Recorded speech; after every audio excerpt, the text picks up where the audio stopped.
Good evening, you're watching Kenya's third most preferred TV station. This is Switch TV News at 7. I am Lincoln Ombogo, our sign language interpreter is Tracy Dorcas, and these are the top stories.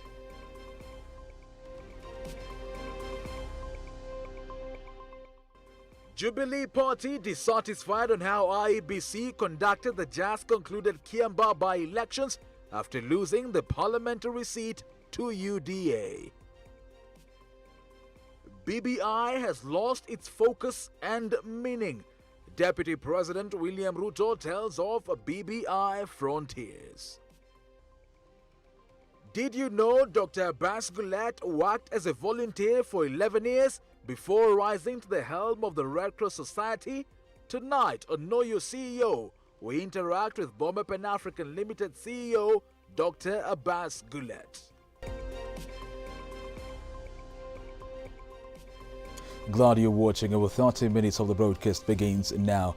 Jubilee Party leaders, led by the party's Secretary General Raila Tuju, have refuted claims that the party is no longer intact. The members who spoke today at the party's headquarters have further maintained that they won in the just concluded Kiambaa by-elections and that IEBC did not undertake electoral justice. Robert Omer reports. As the political temperatures continue to rise, so is the rift between different political acts rivals. However, the Jubilee Party Secretary General Raila Tuju has refuted claims that there is no longer jubilation in the once vibrant Jubilee Party. We will see the Jubilee flag, the Jubilee activities in all parts, in all corners of the Republic of Kenya, and therefore our competitors will be ready and be prepared to face the might of the rejuvenated party, Jubilee. The party, which recently lost to DP Ruto-linked party United Democratic Alliance in the just concluded Kiambaa by-elections, has maintained that they won in the by-elections and they will continue fighting for their win. And what we are doing now, moving forward, is ensuring that every person who plays a role in this party does what they're supposed to be doing. And we appreciate the fact that we got over 21,000 votes, the fact that we got a victory in Kiambaa that was taken away from us by IEBC, shows that what we can do together. And that is what we're going to be seeing moving forward. We're not going to have any blood letting, which is what looked like you guys were looking for. It's not going to happen. It's not going to happen. This house is big enough for all of us, and we respect and recognize the efforts of every one of us. And our request was based on some very concrete evidence about the manipulation that was done by some of those numbers. Because the numbers that came out of the polling stations and the polling centers were not the same numbers that came to the tallying center. And we have evidence, and that will be mitigated in the courts of law. So it's not over until the courts find that out. The members who have for long been known for enjoying the massive following in the mountain region have vowed to rejuvenate the party in preparation for the next general elections. Kenyans, however, have raised opinions on what next for the Jubilee Party. Mimi nafikiria Jubilee haina nafasi na kulingana na siasa za Kenya. Naibu rais ameweza kujipanga na UDA. Jubilee haina nafasi kwa hii siasa yenye inakuja. Jubilee once and for all, mimi naweza sema Jubilee imefika kikomo. Ni wakati mzuri wa Kenya wote watajoin new outfit as it has been the thread in previous government. They say time is a mother of it all. With only 13 months remaining before the 2022 general elections, that mother, which is time in this context, will determine whether Jubilee as a ruling party will survive the scorching political heat in the country. Robert Omer, Switch TV, Nairobi. Thank you, Robert Omer. Still in matters politics, Deputy President William Ruto and his allies have called on the BBI frontiers to forget about the push for the BBI bill once and for all, since it has lost its focus and meaning. The leaders say that the country's stunted economy should be the priority of any visionary leader. David Kagina reports. Weeks after the High Court nullified the BBI bill, terming it unconstitutional, the Deputy President William Ruto has continued with his fight against the constitutional amendment bill as proposed by the handshake partners President Uhuru Kenyatta and ODM leader Raila Odinga. Mambo ya kubadilisha katiba irudi nyuma, mambo ya kubadilisha uchumi iwekwe mbele. Mambo ya kutafuta vyeo irudi nyuma, mambo ya kutafuta kazi na biashara tuweke mbele. Leo imeshindikana, kila mtu anajifanya anazungumzia hasla. Nataka niwaambie kila kitu kina mwenye. The deputy president has insisted that the country needs leaders with visions and not selfish individuals. Na ndio mimi nataka niwaambie kwa vyovyote vile hii mjadala tutailazimisha mpaka ibadilike. Mambo ya viongozi itarudi nyuma, mambo ya wananchi iwekwe mbele. This comes weeks after the ODM leader Raila Odinga confirmed that by all means BBI is unstoppable. His allies, among them Malindi Member of Parliament Aisha Jomo, have backed up Ruto's sentiments and accusing proponents of the BBI in what is termed as fooling Kenyans. Bado hivi tunavyozungumza hata hatujui William Ruto anashindana na nani kwanza. Unajua wakati mwingine tunaongea hata siasa tunaambiwa mambo ya BBI. Na sababu mimi kidogo natofautiana na BBI. BBI inatuambia wakati mwingine ati wewe mtu wa Kiambu ndio upate, lazima mtu wa Kilifi akose. Their leaders are also pointing fingers at the Interior Cabinet Secretary Fred Matiang'i for taking away the peace of the hustler nation. Watu wa bonda bonda wanga na shinda na kuchapwa na polisi na nyapala moja anaitwa Matiang'i katika nchi hii kuangamiza watoto wetu wale wandogo wakifanya kazi, na hao akina mama kila wakati ni kuchapwa katika biashara zao. Kweli ama urongo? David Kagina, Switch TV. Asanteni sana. Thank you, David Kagina. In a quick rejoinder, ODM leader Raila Odinga and Kotibo's Francis Atwoli, in a tour of Tana River County, have castigated Deputy President William Ruto's hustler narrative, assuring Kenyans that the BBI is still on course. Take a look. Sasa wao ndio sasa wanatetea hiyo katiba ni nzuri, hakuna haja ya kubadilisha hapa na pale. Kama wewe ulikuwa unasema hii katiba ni nzuri, mbona ulitupeleka sisi kwa referendum? Sasa wanapinga hii mabadiliko. Bado sijaona dalili yoyote itakayomfanya huyo kijana awe rais. Kwa ajili msimamo wake hauambatani na dini yoyote ambao unasema kama si yeye hamna mwingine. Mtu anakuahidi ile inakuja na yeye mwenyewe hako kwa serikali sasa hivi na anafanya kazi sasa hivi. Si mnajua ile mtu mnaongea juu yake? Si mnamjua? Hakuna haja ya kutaja jina yake kama unamjua. Wanatembea na pesa ambayo wamepora ndio wanataka kununua nayo wananchi ya Kenya. Sasa wanakuja hapa na mambo ya wheelbarrow. Mambo ambayo hawezi kusaidia wananchi ya Kenya. Now away from politics, interviews in search for commissioners to replace the four who resigned of the 2017 general elections have entered week 3. Naisiai Palosha Tobiko, a senior official of the Independent Electoral and Boundaries Commission IEBC, also eyeing the position before the 7-member panel, says the biggest problem IEBC faces is a constant calls to the commission to get to permanently disband the poll body after every general elections. Caroline Sumer with that story. I thank you. Naisiai Palosha Tobiko, one of the Independent Electoral and Boundaries Commission senior officials, is among the 36 hopefuls eyeing the IEBC commissioner position. Tobiko, before the 7-member panel, says IEBC has suffered a bashing and permanent cause of the disbursement of the polls body after every election. After every general election, or basically after every election, whenever there is a conclusion of an election, the winners will be praising us and thinking we are the best electoral management body. But the loser will be bashing us. So one of the things we have suffered as an institution, and quite frankly, it's been ongoing forever, is the bashing and the permanent call to disband the institution.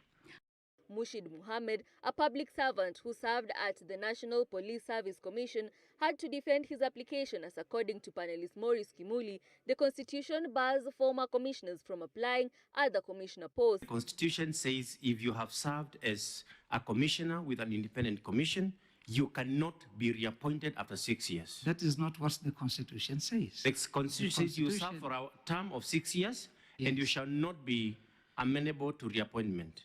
Of the same institution? Yes. Not of any. Why do you think you are barred from reappointment of the same institution? You may have a lot of experience, yes, you may have a lot to offer. Why are you barred? But with respect, I am not applying. No, I'm just for asking, you're a commission. lawyer. Yes. Why are you barred from going for a second term of 6 years for independent constitutional commissions? Michael Napo was also among the candidates interviewed today. What I'm saying is, you are asked to take up a position. It may not have been a full-time position, but you declined the position on account that it might have been entailed a lot of work. You now seek to join a commission which, in the estimation of most of the Kenyans, is a very busy commission. So is it your statement then that normally you would avoid where there is a lot of work? Mr. Kemole, it's not, I'm a very good worker. I can tell you that for a fact. If you ask anybody who has worked with me, I am a very good worker. The exercise is expected to end this week, after which the recommended names will be forwarded to the president for appointment. Caroline Suma, Switch TV. Thank you, Caroline Sima. Meanwhile, patients seeking services from health facilities registered under the Clinical Officers Council will have to dig deeper into their pockets after the National Hospital Insurance Fund (NHIF) failed to issue the clinical officers with a license. KUKO have threatened to hold peaceful demonstrations this Thursday, taking the protest to NHIF headquarters. Flora Limuki reports. The Kenya Union of Clinical Officers, KUKO, have expressed their frustrations in the National Health Insurance Fund, NHIF, for derailing their efforts to provide healthcare to the citizens. The chairman, KUKO, Peterson Washira, has said that NHIF is being run by cartels, hence discriminating them from offering services to Kenyans. We did indicate that after 7 days we were going to start peaceful demonstrations to ensure that we liberate NHIF from the cartels that want to derail the success of universal health coverage for their own gains. The Secretary General, KUKO, George Gibore, has accused NHIF of discrimination towards clinical officers, where he says that the body has disregarded a 2017 ministerial directive to recognize health facilities registered by Clinical Officers Council. The NHF is demanding over 60,000 to actually put our members on the NHF biometric register, which is very bad. And we say this is what we are calling being the NHF being fraudster. The Kenya Union of Clinical Officers is set to hold demonstrations this Thursday following frustrations by the NHIF to provide universal health coverage to Kenyans. Flora Limuki, Switch TV. With Flora Limuki's story, we now take a short commercial break. Stay tuned, we'll be back with more.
On this week's episode of Know Your CEO, we get to interact with Burma Pan-African CEO Dr. Abbas Gulet. Take a look.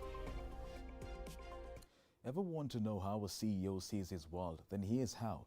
Apart from running an organization and strategizing, their key role is to ensure there is money in the bank. Our CEO this week is Dr. Abbas Gulet, the Chief Executive Officer of the Burma Pan-African Limited.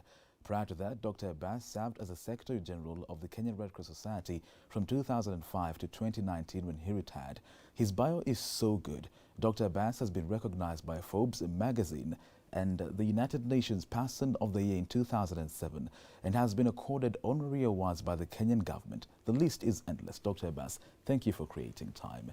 How has the transition been like for you from leading a predominantly humanitarian life to now running business? So thank you for having me. I mean, the transition hasn't, well, on one hand it's been very easy because it's been not as intense and as involving and as high pressured as it was when I was with Kenya Red Cross Society as opposed to now when I'm with Burma Pan-African. Burma Pan-African is a different animal altogether. It's about business, it's about corporate, it's about and competing for business with the best in the business in the country. Whereas for the humanitarian, it was a different ballgame. You know, it was 24/7, 365, high pressure, no time to rest. There was something that happened every day, or you made sure that things worked. Whereas here now, I mean, I would say relatively it's been very easy. Actually, it's been part of my retirement plan that, not to say it's easy in the corporate world, but it is not as intense and as involving as it was with the humanitarian. So I would say that the last couple of years since I left Kenya Red Cross, because it's just slightly over 2 years now, I can't complain. Dr. Abbas, perhaps many would want to know, what is all Burma Pan-African Limited all about? What kind of business are you leading? So Burma Pan-African is a group holding company which provides oversight and management of 4 other businesses owned by the Red Cross. The Red Cross for over 10 years has owned certain businesses. Why it set up this business was to simply say they wanted to look for financial sustainability, financial independence. The aid industry globally has been changing in the last 20, 30 years, and it continues to change. It's getting more and more difficult, less and less resources, too many NGOs, CBOs, both local and international, and there's competition for the little resource that's available that's already dwindling. So I think Kenya Red Cross was ahead of its game, 10, 15 years ago to come up with the idea of doing businesses. And this business was set up with the sole principle that whatever was raised would go back into the humanitarian work of the Kenya Red Cross. So the first business we set up was Red Court Hotels, which is now called Burma. It was Emergency Medical Plus called E-Plus, which is the ambulance services. It is Burma International Hospitality College, which is the hotel school. And then the newest kid in the block that's already 3 years old is Switch TV. These 4 businesses were set up by the Red Cross. So 2 years ago, the Red Cross decided also in their wisdom to completely 100% separate the commercial and humanitarian, so there is no risk to each other. So the commercial, the 4 businesses have their own legal entity, they have their own board, their own management, and they go by the Companies Act and rules. So in that decision, the then board of Kenya Red Cross, in their wisdom, saw that they needed to set up a group holding company that would provide oversight to the other 4 businesses, and any other new future businesses will be provided under the Burma Pan-African, of which I'm the first CEO, and we have a small secretariat of about 4 people, but working very closely with the 4 businesses on a daily basis. Dr. Abbas, it's clear that your heart is with Red Cross. I mean, what are you proud of regarding the organization? What are you most proud of? My heart has been with the Red Cross. That's true to say, Lincoln. I mean, I've worked for that organization globally and locally for about 46 years. When I started as a volunteer in a local branch in Mombasa in the early 70s, 1973, to then going to work for the National Society's headquarters, to then going to work for the International Federation of Red Cross Red Crescent, from 1991 to 2004. When I left that organization, my position was then Deputy Secretary General of the International Federation of Red Cross Red Crescent. And even after I left the IFRC in my last post also, I was Vice President elected for 4 years representing the African continent. So I would say the Red Cross has been part of the larger part of my life. So there's no way I could dissect myself, but time came when I myself, my own free will, decided, look, I'd given enough to the society, I'd given enough to the country in that role within the humanitarian field, so space. So it was only fair for someone else to take over from me, and the last 2 years, someone else has run the Red Cross. So this role that I'm involved today, which is the commercial side of the Red Cross, I'm the one who set up all the 4 businesses. I'm the one who established them, of course, with a lot of my other colleagues in the office. And some today are the ones who are running those businesses in their own right. 46 years, that's close to half a century of a successful career. Yes. What would you say is that one thing that you got right while starting off? For me, I would say it's the foundation. Everything is about a foundation. You know, I'm a father of 4 children. I always say to people, young people who come looking for a job, when I was at the Red Cross or here even now, it all goes back to the foundation. If you have a good foundation and good beginning in life, good mentorship, it will be a different ballgame that you can only succeed in life. You have to be humble, you have to be patient, you have to be resilient. I started in the Red Cross as a volunteer. You know, for 11 years I was a volunteer in a local branch in Mombasa. Every evening, weekdays, weekends, I will go during the whole day, but weekdays I'll go in the after school hours to go and volunteer, to make a difference, to go to poor people's children's home, orphanages, or national sporting activities where we provide first aid services. I was trained. So at an early age, you are taught to be humble, to be humane, to be responsible, and to be able to help others. You know, today, this is what is lacking, I would see, in our society, the bigger society.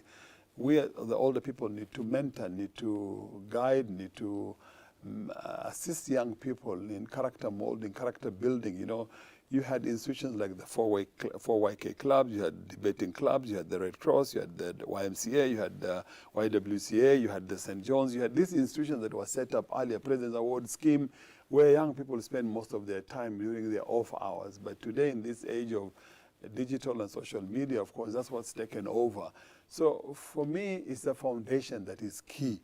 And that is why Switch TV was also set up, to provide mentorship and education to young people about their lives, about social issues and issues of employment, issues of relationship, issues of health, of education, so that young people are mentored and nurtured as they go along, and that to realize that Rome was not built in a day. In 2018, you shared a table with former US President Barack Obama. Maybe could you share snippets of what that conversation was about?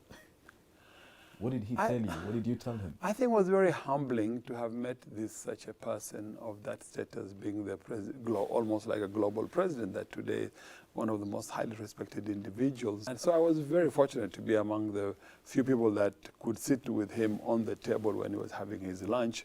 It was quite interesting how much he knew about the country, how much he knew about the people he was sitting with on the table, including myself. So he had been well briefed, as one would expect, about all of us. So he knew my work with the Red Cross and what I've done over the years. When Dusit was under siege, you were among the first people to respond. What prompted you to walk right into the scene of attack? So it was not Dusit alone. Dusit is one, and today, surprise, surprise, you're sitting in Dusit compound. Yes. But it was Westgate, it was many other places. My style of leadership then was I lead from the front. It happened during the post-election violence in Kenya. That was a big turning point and education for me in 2008, where a lot of young people were ready to go to the front line and assist those that were wounded in that senseless clashes or killings and counter-killings. Whether it was in Dandora, it was in Kibera, in Dagoretti, in Mathare, wherever it was. Young people were willing to go, but they were afraid because of the ethnicity divide that the country had divided itself in. So my role was to say to my staff and my colleagues, look, I'll bite the first bullet, you come with me.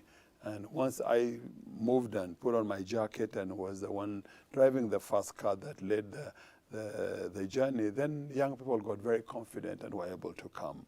It's not easy being on the front line. Now, on this other segment of Know Your CEO, we get to know a bit more and loosen up and get to know a bit more about Dr. Abbas. Dr. Abbas, this is quick fire. Have you ever been conned? Yes, I have. What? Money, A lot of money?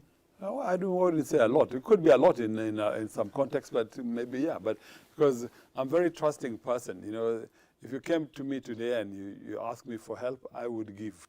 Do you have hobbies? What do you do beyond office? Well, beyond office, I enjoy sports. I watch football, I watch rugby, I watch cricket. That I played cricket, I watch basketball. So all manner of sports, but mainly football and cricket. Are you in a boys' club? Nope, thank God. Favorite car? Favorite car? The one I drive. What's that? Toyota Land Cruiser. V8. Yes. What's that one rule of life that has kept you going? One, of course, is never lose hope and never say no. I don't believe in the word I can't. Okay? I tell my children, don't tell me you can't. You can. And you must do it. And there are no two ways about it. What's a typical day like for you in the office? Well, today is much easier. It's 9 to 5. But my previous life was, you know, 24/7, 365. Thank you, Dr. Abbas. I Most want you to welcome. close the show for us. Tell the audience, the conversation on Know Your CEO continues next Monday. The show on Knowing Your CEO continues next Monday. Many thanks for watching the show. Thank you. Thank you. Thank you, Dr. Abbas.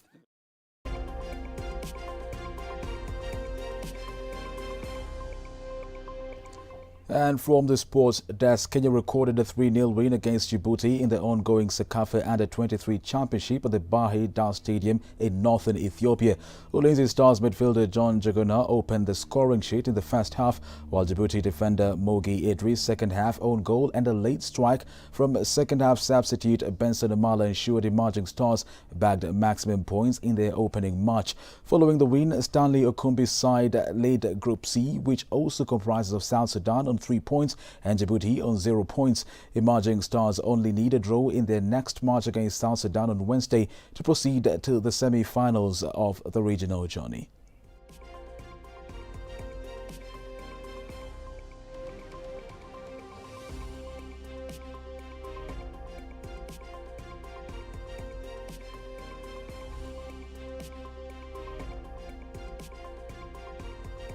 Meanwhile, Kenya Simbas will renew their rivalry with Uganda in one of the quarter-final matches of the 2022 Africa Cup, which also acts as a third and final round of the 2023 Rugby World Cup Africa qualifiers. The quarter-final pairings fell in place after Uganda lost 22-16 at the hands of Algeria in Kampala in Pool C, and Zimbabwe destroyed Burkina Faso 101-3 on Sunday. Perennial Africa champions Namibia will have an easy quarter-final date with Burkina Faso in Pool D, while Zimbabwe will face Ivory Coast. A Senegal clash with Algeria next year. The winner of the 8-team knockout competition will advance the 2023 World Cup in France as Africa's first team. Runners-up will attempt to seal their place in the final qualification tournament. Moving on to South Africa, footballers have become the first competitors to test positive for COVID-19 in the athletes' village in Tokyo, 5 days before the start of the Olympic Games. Meanwhile, 6 athletes and 2 staff members from Team Great Britain's athletics team are self-isolating after being identified as close contacts of an individual who tested positive after their arrival into Tokyo on July 16th. Organizers had earlier announced that 6 new cases connected to the Olympics, including media, contractors and